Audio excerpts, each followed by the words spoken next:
Russia থেকে পড়াশোনা শেষ করে দেশে এসে ভালো চাকরি না পেয়ে হতাশায় আত্মহত্যার পথ বেছে নেয় এক যুবক। শেখ রিফাত মাহমুদ সাদ নামে এক যুবক চাকরির জন্য ঢাকার উদ্দেশ্যে রওনা করে রাত্র 1:30টায় কী সব চিন্তা করে লঞ্চ থেকে ঝাঁপ দিয়ে আত্মহত্যা করে। অন্য এক ঘটনায় পড়াশোনা শেষ করে চাকরি না পেয়ে সার্টিফিকেট পুড়িয়ে ফেলেছিলেন। রাষ্ট্র এই লজ্জার হাত থেকে বাঁচতে পরে চাকরির ব্যবস্থা করে। এই 3 আত্মহত্যার কারণটা ছিল বেকার এবং হতাশাগ্রস্ত। শুধু এই দুই বা 3 তরুণ নয়, এদের মতো বেকারের সংখ্যা আমাদের দেশে প্রায় 25 লাখের মতন। এখন আপনার কাছে মনে হচ্ছে 20 কোটি মানুষের দেশে 25 লাখের মতো বেকার, এই সংখ্যাটা খুবই কম। বাট অরিজিনালি সরকার আমাদের দেখাচ্ছে 25 লাখ। এই অ্যামাউন্টটা নিয়ে একটা ঘাপলা রয়েছে। আজকের ভিডিওতে প্রথমে বোঝানোর চেষ্টা করব প্রথমে কি ঘাপলা আছে সেই ব্যাপারটা, আরও কথা থাকবে যে কথাগুলো আপনার জীবনটাই বদলে দেবে। এমন কিছু ইনফরমেশন নিয়ে আজকের ভিডিওটা বানানো, যে ভিডিওতে আপনার life will be changed. Hey people, good day, this is your host Zahidul and welcome to you digital insight. উইকিপিডিয়াতে দেওয়া বেকারত্বকে এইভাবে সংজ্ঞায়িত করা হয়েছে: দেশে প্রচলিত মজুরিতে মানুষ কাজ করার ইচ্ছা থাকা সত্ত্বেও যখন তাদের পর্যাপ্ত কাজের সুযোগ থাকে না, সেই পরিস্থিতিকেই বেকার বলে। এদিকে প্রথম আলো রিপোর্টে বেকারত্বকে এইভাবে সংজ্ঞায়িত করা হয়েছে: আপনি সপ্তাহে একদিনে 1 ঘন্টা কাজ করলেই আপনাকে আর বেকারের খাতায় নাম রাখা হবে না। এখন এই সংজ্ঞা কিন্তু প্রথম আলো নিজ থেকে দেয়নি। এই সংজ্ঞাটি আন্তর্জাতিক শ্রম আইন ILO থেকে অনুপ্রাণিত বা ILO দ্বারা স্বীকৃত। তার মানে আপনি সপ্তাহে 1 ঘন্টা কাজ করলেন আর আপনাকে বেকারের খাতায় রাখা হচ্ছে না। এবার বাংলাদেশের বেতন কাঠামোর দিকে যদি লক্ষ্য করি তাহলে কি পাচ্ছি? বাংলাদেশে অ্যাভারেজ আওয়ারলি ওয়েজ বা যে বেতনটা 1 ঘন্টা কাজ করলে আমরা পাই, সে বেতনটা হচ্ছে 60 থেকে 70 টাকা বা 50 থেকে 55 টাকার মধ্যে ধরেই নিলাম। হয়তো এই বেতন 80 থেকে 100 টাকা হতে পারে। 1 ঘন্টা আপনি কাজ করলেন, এই 1 ঘন্টায় 80 থেকে 100 টাকা হতে পারে, যেটা আপনি গত 7 দিনে 1 ঘন্টা কাজ করেছেন, যার মাধ্যমে আপনি আর বেকারের খাতায় থাকলেন না। মূল কথা হচ্ছে এই গত 1 সপ্তাহে একদিনে মাত্র 1 ঘন্টা কাজ করে আপনি 70, 80 বা 100 টাকা যেই টাকাটা আপনি পেলেন, এই টাকায় আপনি কত বেলা খেতে পারবেন বা আপনার ফ্যামিলিকে কতটুকু সাপোর্ট আপনি দিতে পারবেন। 7 দিনে 1 ঘন্টার কাজের এই হিসাবটাকে কোনোভাবে মেলানো সম্ভব হচ্ছে না। এই হিসাবটা কেন করেছে, কে করেছে বা কাদের দ্বারা কি জন্য করা হয়েছে, যেটা আমার কাছে বোধগম্য নয়। বাট এই হিসাবটা অযৌক্তিক এবং ফালতু বলেই আমার কাছে মনে হচ্ছে। আবার পরিসংখ্যানটা পর্যালোচনা করলে হাস্যকরও মনে হয়। লক্ষ্য করুন, বাংলাদেশে 41% জনগোষ্ঠী যাদের বয়স 5 থেকে 24 বছরের মধ্যে। এইরকম জনগোষ্ঠীর 41% কোনো আনুষ্ঠানিক কাজে, স্কুল কলেজে লেখাপড়ায়, বিশ্ববিদ্যালয়ের কোনো ইনস্টিটিউশনাল প্রসেসে নাই। তার মানে 41% লোককে আপনি আগেই বাদ দিয়ে হিসাবটা ধরেছেন। সংখ্যাটাও কিন্তু 1,29,00,000, যেটাকে একদম বাদ দিয়েই যে হিসাবটা আপনি ধরেছেন সেটাই এখানে তুলে ধরা হয়েছে। প্লিজ লক্ষ্য করুন, প্রথমে বলা হয়েছে 25 লক্ষ মানুষ আমাদের দেশে বেকার, তারপর 41% তরুণ, তার মানে 5 থেকে 24 বছরের যাদের বয়স, এদেরকে আপনি হিসাবেই ধরেন নাই। আবার এদের নাম্বারটা হলো 1,30,00,000 মতন। তাহলে বুঝতেই পারছেন হিসাবটা কতটুকু যুক্তিযুক্ত। 7 দিনে 1 ঘন্টা কাজ করে আপনি বেকার থেকে আকার এবং 41% মানুষকে বাদ দিয়ে বেকারত্বের হিসাব। আবার শিক্ষিত যে মানুষ আছে আমরা, যারা স্নাতক এবং স্নাতক উত্তর পর্যায়ে লেখাপড়া করি, যাদের পারিবারিক ভাবে সাপোর্ট আছে, যারা স্নাতক এবং স্নাতক উত্তর, তাদের নাম্বারটা কিরকম? তারা কি আসলেই কাজ পাচ্ছে? দেখুন, যারা স্নাতক পাস, এদের মধ্যে 37% লোকজন বেকার। তারা কোনোই কাজ পাচ্ছে না, তারা একদমই বেকার। 37% অ্যামাউন্টের মানুষগুলো একদমই কাজ পাচ্ছে না, যেটা চরম বাস্তবতা। যারা অনেক লেখাপড়া করেছেন, মানে মাস্টার্স বা স্নাতক উত্তর পাস করে ফেলেছেন, তাদের মধ্যে বেকারত্বের সংখ্যা হতে 37%। আর যারা অনার্স পাস করেছেন, একটু লক্ষ্য করবেন, তাদের মধ্যে বেকারত্বের সংখ্যা হচ্ছে 34%। এরপর আসল কথায় আসি, কয়টা ছেলে অনার্স মাস্টার্স কমপ্লিট করার পর সরাসরি চাকরিতে ঢুকছে? তার মানে আরো কিছু বছর আপনাকে আনএমপ্লয়েড থাকতে হইতেই পারে, এবং চাকরি হলেই সেই চাকরি পাইতে পাইতে আপনার বয়স হয়তো 31 টু 32 বছর বয়স পর্যন্ত লেগে যেতে পারে। আমাদের প্রবলেমটা কি জানেন? জীবনের সবচেয়ে বেশি ফোকাস দেশি এডুকেশন সিস্টেমকে দেওয়া, এবং এই দেশি এডুকেশন সিস্টেমে এত ফোকাস দিয়েই আমাদের চাকুরি হয় না।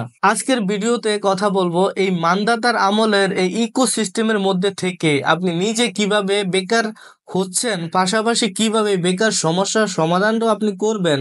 সাথে আমি এও ডিসকাস করব যে এই সিস্টেমকে লাথি মেরে দিয়ে আপনি কিভাবে বেকার সমস্যা 40% থেকে কমিয়ে 0% নিয়ে আসবেন। সো রিকোয়েস্ট থাকবে আজকের ভিডিওটি টানাটানি না করে পুরোপুরি ভিডিওটি দেখবেন এবং যে সচেতন হবেন, পাশাপাশি আপনার বাড়ির পাশের বেকার ছেলেটার জন্য ভিডিওটি শেয়ার দিয়ে সচেতনতা তৈরি করবেন। যদি ভিডিওটি শেষ পর্যন্ত দেখে আপনার কাছে মনে হয় আসলেই কাজের ভিডিও ছিল। আলোচনায় আসি, বেকারত্বের দায়ভার কাদের উপর বেশি যায়? দায়ভারটা যায় প্রথমেই গভর্নমেন্টের যত বিভিন্ন প্রকার এজেন্সি রয়েছে তাদের উপর সব থেকে বেশি। দেশে সবচেয়ে বেশি বেকারত্বের সংখ্যা যতই বাড়বে অবশ্যই সেই দায়ভারটা প্রথমে তাদেরকেই নিতে হবে, এবং তারপরে সমাজের অন্যান্য যে স্তর রয়েছে তারা সেই রেসপন্সিবিলিটিস নিতে হতে পারে। আমাদের দেশে কি হচ্ছে? আমাদের দেশে কিন্তু আমরা সেরকম কোনো আয়োজন দেখি না।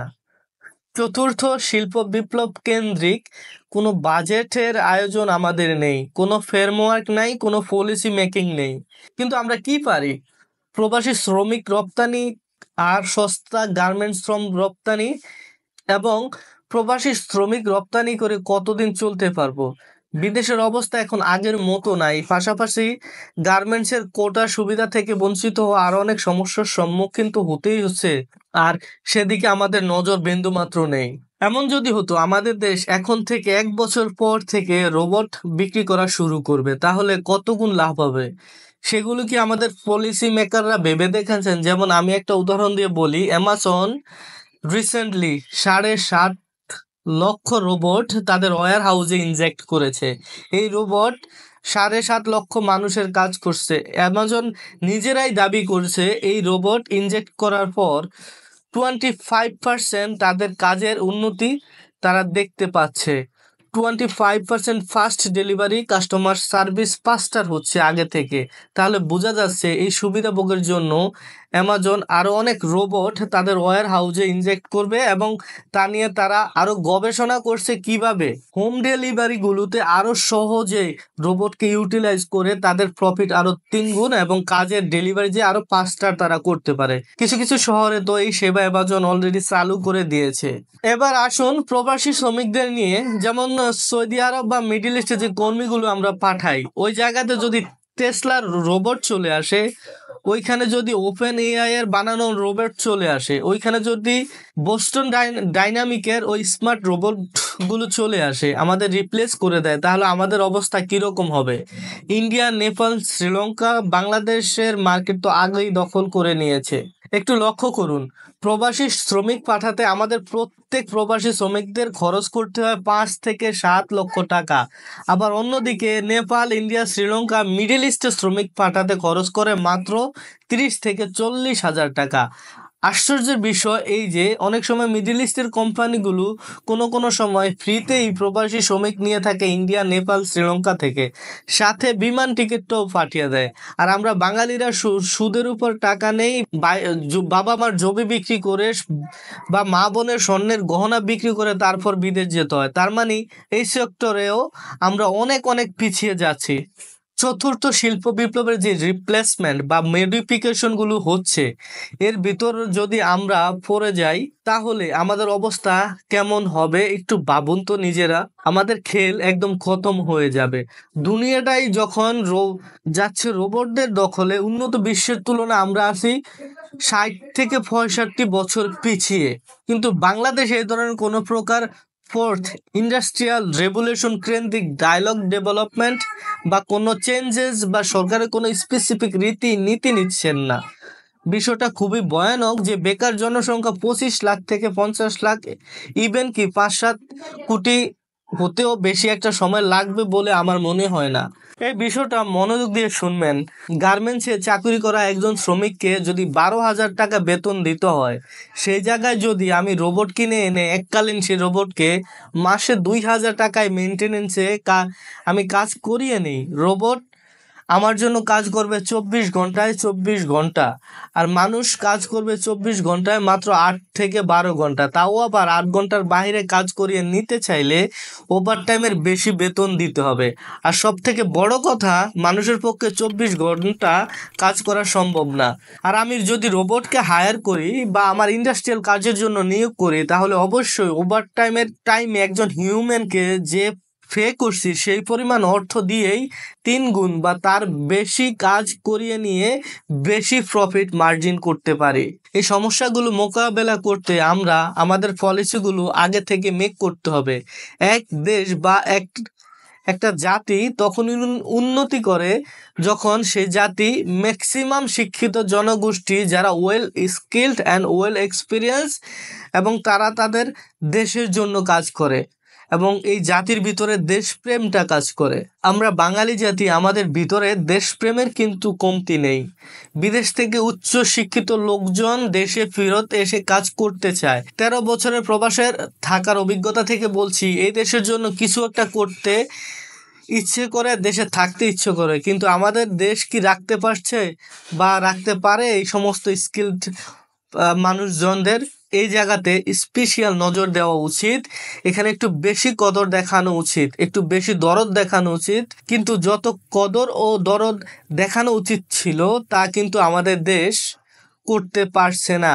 ধরেন বিদেশ থেকে একজন উচ্চ শিক্ষিত ডক্টর বা একজন প্রফেসর বা একজন ইঞ্জিনিয়ার বা প্রকৌশলী যে পড়াশোনা শেষ করে বা বিদেশে তার পাঠ চুকিয়ে বাংলাদেশে আসে, সে এসে এখানে কোনো ইউনিভার্সিটি খুঁজে পাচ্ছে না, হসপিটাল খুঁজে পাচ্ছে না বা ভালো চাকরি খুঁজে পাচ্ছে না, শুধু একটাই কারণ সে XYZ ইউনিভার্সিটি থেকে পড়াশোনা করেনি। আর এভাবেই যদি চলতে থাকে তাহলে আমরা কখনোই আমাদের উচ্চ শিক্ষিত ওয়েল স্কিলড জাতিকে দেশে ফিরিয়ে আনতে পারবো না। কিন্তু আপনি চায়নার দিকে লক্ষ্য করুন, নিজেরা নিজেদেরকেই বেশি মূল্যায়ন করে, নিজেদের একটা ফ্রেমওয়ার্ক রয়েছে। চায়নাকে নিয়ে ডিজিটাল ইনসাইট একটি ভিডিও বানানো হয়েছে, কিভাবে চায়না আজ এত শক্তিশালী অর্থনীতির উপর দাঁড়িয়ে আছে। ভিডিওটি চাইলে আপনি দেখতে পারেন, লিঙ্ক ডিসক্রিপশন বক্সে পেয়ে যাবেন বা আমি আই বাটনে দিয়ে দেব। এবার জাপানের কথা আসুন। জাপান তাদের নিজেদের ভাষা, নিজেদের সংস্কৃতি এবং নিজস্ব জনগণকে মূল্যায়ন করে আজ শক্তিশালী অর্থনীতির উপর দাঁড়িয়ে আছে। চায়না জাপান যেটা করে, USA UKতে তাদের স্টুডেন্ট পাঠায় এবং এই স্টুডেন্টদেরকে আবার স্কলারশিপ দিয়ে দেশে ব্যাক করানোর মতো যথেষ্ট ফান্ডিং তারা দেয়, যথেষ্ট ফ্যাসিলিটি তারা দেয়, যথেষ্ট প্রতি তারা নজর দেয়। এই কাজটি আমাদের দেশে করছে কি সেটা কিন্তু দেখার একটা বিষয় এবং বোঝার বিষয়। করছেই না, আমার যতটুকু রিসার্চে আমি তথ্য পেয়েছি। এই কথাগুলো বললেও অনেকে বলবে, আপনি কি দেশের উন্নয়ন দেখেন না? আপনি কি দেশের ইনফ্রাস্ট্রাকচার দেখেন না? উন্নয়ন দেখছি ভাই, মেগা প্রজেক্ট হচ্ছে।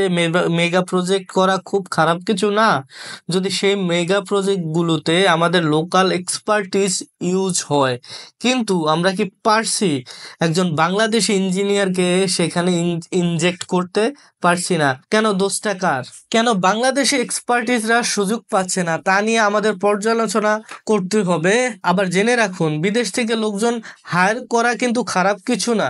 প্রশ্ন হচ্ছে, এই বিদেশি এক্সপার্টিস আমরা সব সময়ের জন্য কি পাচ্ছি? এবং বিদেশি এক্সপার্টিসের পিছনে বিশাল যে একটা বিনিয়োগ আছে সেটাও একটা চিন্তার ব্যাপার। শিল্প মন্ত্রণালয়, শ্রম মন্ত্রণালয়, বাণিজ্য মন্ত্রণালয় এবং শিক্ষা মন্ত্রণালয় মিলে বিভিন্ন ধরনের পলিসি ফ্রেমওয়ার্ক তৈরি করতে পারে, সেগুলোকে ইমপ্লিমেন্টেশন করতে। এত লক্ষ লক্ষ টাকা বেতন নিয়ে যারা সরকারি চাকরিতে বসে আছেন, এই মানুষগুলো মিলে মাথাটাকে একটু কাজে লাগিয়ে অন্তত 5-7টা বছর কিছু প্রোগ্রাম ডেভেলপ করতে হবে।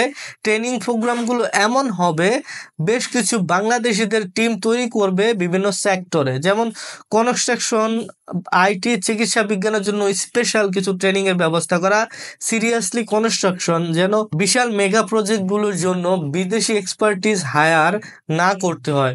90-95% এক্সপার্টিস যেন আমাদের নিজেদের হয়। ভবিষ্যতে আমাদের নিজেদের সেরকম না হলে কিন্তু আমরা বেকারত্বের সমস্যা খুব তাড়াতাড়ি যাবে বলে আমার মনে হয় না। কেন বলছি এই কথা? ব্যাপারটা খুবই বেসিক এবং সাধারণ বলে মনে হয়, এবং এটা বলার পিছনে কারণ আছে। টিআইবির 2020 সালের এক রিপোর্টে বলা হয়, বাংলাদেশে বৈধ অবৈধ মিলে বিদেশি কর্মীর সংখ্যা প্রায় 2.5 লাখের মতো, প্রায় 26,000 কোটি টাকা বাংলাদেশ বিদেশে পাচার হচ্ছে।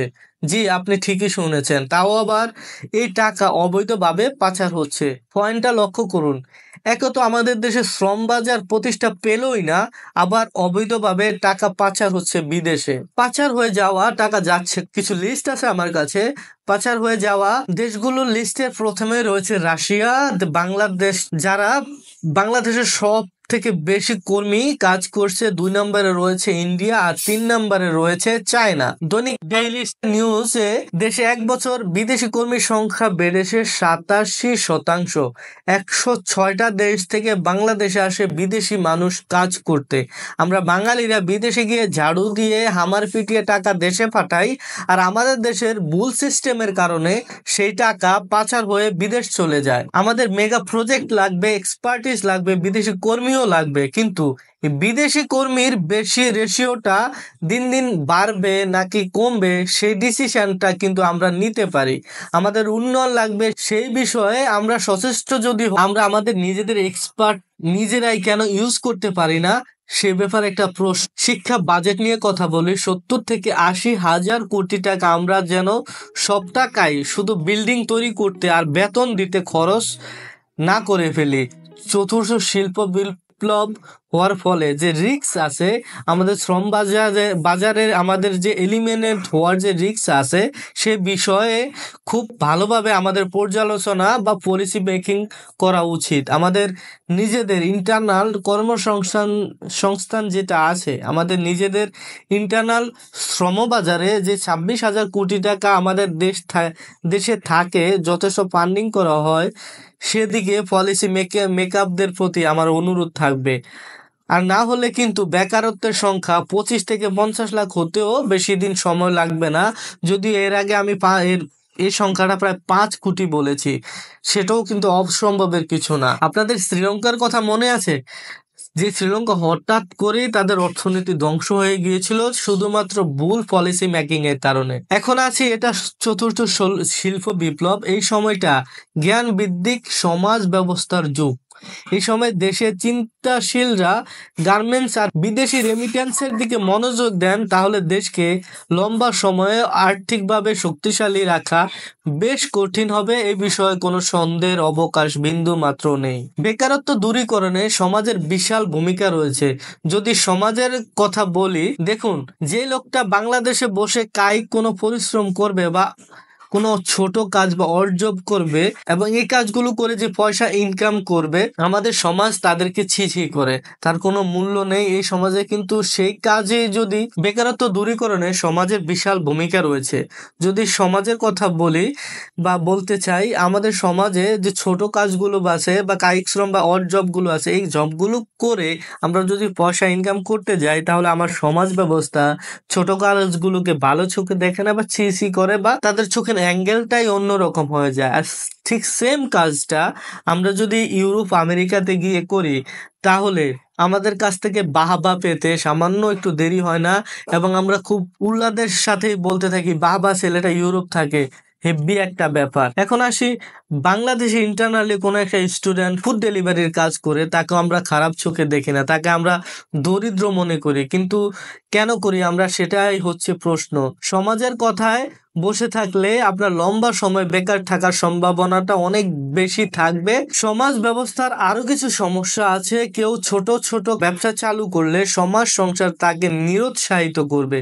পাশাপাশি আর্থিকভাবে টাকা ম্যানেজ করে ব্যবসা শুরু করাটা একটা সমস্যা হয়ে দাঁড়ায়। ব্যাংক সহজে কাউকে লোন দিতে চায় না। বর্তমান সমাজ ব্যবস্থায়, সরকার ব্যবস্থায় একটা মানুষের মিনিমাম কোনো সেফটি নেই, ইন্স্যুরেন্স নেই। এই অবস্থায় নতুনভাবে কর্মসংস্থান ক্রিয়েট হবে না, এটাই স্বাভাবিক। এবার আসি ফ্রিল্যান্সিং বা অনলাইন ইনকাম নিয়ে। ফ্রিল্যান্সিং বা অনলাইন ইনকাম করা মানুষজন যেভাবে রাষ্ট্র ব্যবস্থা যেভাবে অ্যাপ্রিসিয়েট করে বা অ্যাকসেপ্ট করে এই বা স্বীকৃতি দেয়, কিন্তু সামাজিকভাবে এই পেশাকে তেমন স্বীকৃতি দেয় না। ফ্রিল্যান্সাররা ব্যাংকে গেলে লোন পায় না, ফ্রিল্যান্সাররা বিয়ে করতে গেলে পাত্রী পায় না। ফ্রিল্যান্সিং বা অনলাইন ইনকাম সামাজিকভাবে অঘোষিত, এখনো স্বীকৃত পায়নি। অনেকে জানেই না ঘরে বসে ইনকাম করা যায়। ফ্রিল্যান্সার নিয়ে, অনলাইন ওয়ার্কার নিয়ে আমাদের সমাজে এখন পর্যন্ত খুব একটা ভালো স্বীকৃতি আসেনি। কেন আসেনি? কারণ আমাদের সেই একই মানসিকতা, কোনো একটা নির্দিষ্ট পর্যায়ে পেনশন পেতে হবে এবং বিভিন্ন প্রকারের পাওয়ার থাকা লাগবে, সাথে একটু দুর্নীতি করার ক্ষমতা থাকতে হবে, যাতে তার একটা নর্মাল ফোন কলেই অনেক টাকার কাজ হয়ে যায়, অনেক বিশাল বিশাল ব্যবসার ডিল হয়ে যায়। আমাদের এই চিন্তা ভাবনা থেকে বের হয়ে আসতে হবে। এই সামাজিক চিন্তা, এই সামাজিক কাঠামো, সামাজিকতার মধ্যে যে পারিবারিকভাবে আমরা বড় হচ্ছি, সেটাও কিন্তু বেকারত্ব ক্রিয়েট করার অনেক বড় একটা কারণ। সেখানে শুধু সরকারকে আপনি দোষারোপ করলে লাভ নেই। পরিশেষে পরিবার একটা মানুষের সবচাইতে নিরাপদ জায়গা। পরিবারে একটা মানুষ সবচাইতে বেশি নিরাপদ থাকে।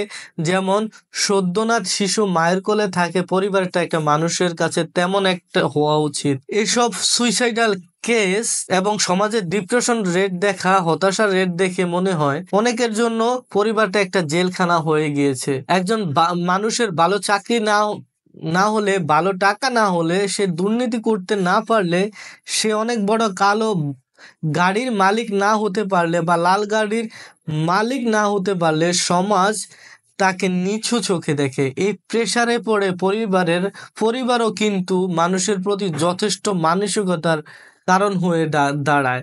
যে পরিবারের কাছে এসে তার শান্তি খোঁজা উচিত, শান্তি পাওয়া উচিত, সেই পরিবারের কাছে সে অনেক সময় বিতাড়িত হয়ে পড়ে। যারা প্যারেন্টস আছেন তাদের উচিত ছেলে মেয়েকে অন্তত 3-4 যতবার সম্ভব ততবার তাকে একটা সুযোগ দেওয়া উচিত, যাতে করে সে উঠে দাঁড়াতে পারে। একজন মানুষ শুধু একবার বিসিএস কভার করতে পারবে না, হয়তো তাকে বারবার রিস্টার্ট দিতে হতে পারে, 12 ফেল মুভির মতো। আর এই রিস্টার্টটা জীবনে প্রতিটা কাজেই নিতে হতে পারে, বা ব্যবসা শুরু করে ব্যর্থ হলেও এই রিস্টার্টটা নিতে হতে পারে।